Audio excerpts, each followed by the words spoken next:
Hello दोस्तों, जैसा कि मैंने आपको इसके पहले चेस के बेसिक इन्फॉर्मेशन दी थी, आज हम चेस को अब खेलेंगे और उसके बाद धीरे धीरे सीखेंगे कि अगर हम कोई चाल चलते हैं, उसके बाद में सामने वाला अगर उसके अकॉर्डिंग चाल चलता है तो हमें उसका रिप्लाई किस तरह देना चाहिए, सामने वाले की चाल क्या रहती है, वो अपनी चाल का चलने का कारण क्या है। तो इसी तरह हम बेसिक खेलेंगे। जैसे कि आपको पता है कि जब भी गेम चालू होता है तो उसकी शुरुआत हमेशा वाइट साइड से होती है और यह गेम अ, 2 प्लेयर के बीच में हो रहा है, जिसमें मैं एक वन जो वाइट साइड है उस साइड से मैं खेल रहा हूँ और ब्लैक साइड से कंप्यूटराइज्ड गेम चल रहा है आर्टिफिशियल इंटेलिजेंस के द्वारा। तो जैसे कि प्यादा रहता है वो हमेशा 2 कदम चलता है या फिर 1 कदम भी चल सकता है, वो अपने ऊपर रहता है। लेकिन जैसे फर्स्ट स्टेप जहाँ से हम बाहर निकलते हैं तो वहाँ पे 2 कदम चलता है। तो मैं यहाँ पे अपने प्यादे को 2 कदम चला रहा हूँ। अब सामने वाले की चाल है, सामने वाले ने आपने भी देखा है कि जैसे ही सामने वाले ने यहाँ पे अपने प्यादे को, उसके पीछे राजा है, उसने 2 कदम चला है। अब मेरा नाम माई टर्न। तो मैं भी अपने घोड़े को निकालता हूँ। जैसे कि आपको पता है कि घोड़ा हमेशा 2 ही कदम पर चलता है, 2 कदम सीधे और 1 कदम साइड में, 2 कदम सीधे और 1 कदम साइड में। तो यहाँ पे मेरा अपने घोड़े को चलाता हूँ। अब उसने भी अपने घोड़े को बाहर निकाला है। अब मैं अपनी नेक्स्ट चाल में प्यादे को आगे बढ़ाता हूँ। जैसे आप देख रहे हैं कि अगर मैं प्यादे को आगे बढ़ाता हूँ तो वो 2 कदम चलेगा। तो 2 कदम चलेगा तो यहाँ से मेरा घोड़े से, उसके घोड़े से वो मेरे प्यादे को मार सकता है। तो मुझे उसके लिए सिक्योरिटी देनी पड़ेगी। लेकिन मेरे पास पीछे से बैकअप कुछ भी नहीं है, तो ये मैं यहाँ पे नहीं चल सकता। अब मुझे कुछ और सोचना पड़ेगा। तो मैं दूसरी साइड से भी घोड़े को बाहर निकालता हूँ। जैसे कि देख रहे हो आप, ढेर कदम।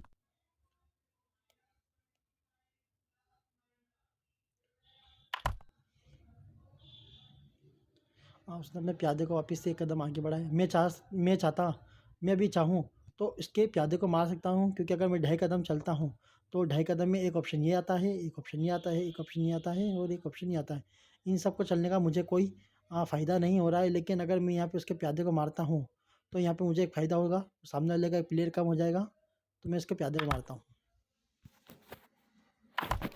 हाँ, तो देखा आपने, जिससे ही मैंने उसके प्यादे को मारा, उसने अपने ऊँट को बाहर निकाल दिया है।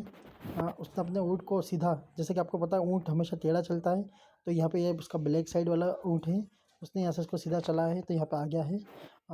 अब आप देख रहे हैं कि उसका सीधा निशाना मेरे राजा की तरफ है, जिसके बीच में प्यादा आ रहा है। मतलब उसको मेरे राजा को मारने से पहले मेरे प्यादे को मारना पड़ेगा। तो मतलब उसकी कुछ इस तरह से चाल है। तो मैं अपनी तरफ से देखो, मैं तो अपनी तरफ से एक प्यादा आगे बढ़ा देता हूँ, ताकि अगर उससे मेरे राजा को मारना तो उसे 2 जने से सामना करना पड़ेगा। यहाँ पे उसने वापस से एक ऑप्शन दिया है, जैसे कि आप देख रहे हो कि उसने अपनी रानी को सीधा यहाँ पे बढ़ा के यहाँ पे दिया और उसका सीधा भी निशाना मेरा राजा है। उसके यहाँ पे भी सेम कहानी है, यहाँ पे भी एक पॉन आ रही है। तो मुझे अपने राजा का ज़्यादा ध्यान रखना पड़ेगा।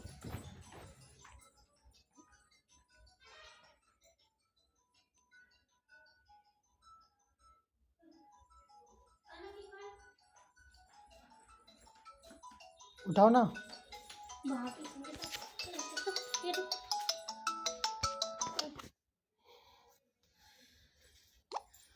बात करो नहीं तो फ़ोन उन्होंने आपका लगाया नहीं। लो उठाओ। हेलो। हाँ,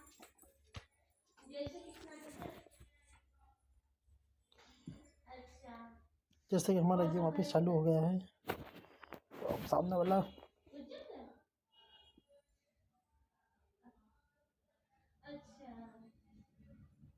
मैं अपने घोड़े को यहाँ पे अगर ऐसा चलता हूँ तो, लेकिन अगर मैं अपने घोड़े को यहाँ पे अगर ऐसे चल देता हूँ तो वह मेरे हाथी को सीधा मार देगा। और यहाँ पे मेरे पास हाथी को बचाने के लिए कोई पीछे फीडबैक नहीं है, तो मुझे अपने हाथी को हटाना का मूड कैंसिल करना पड़ेगा। कौन?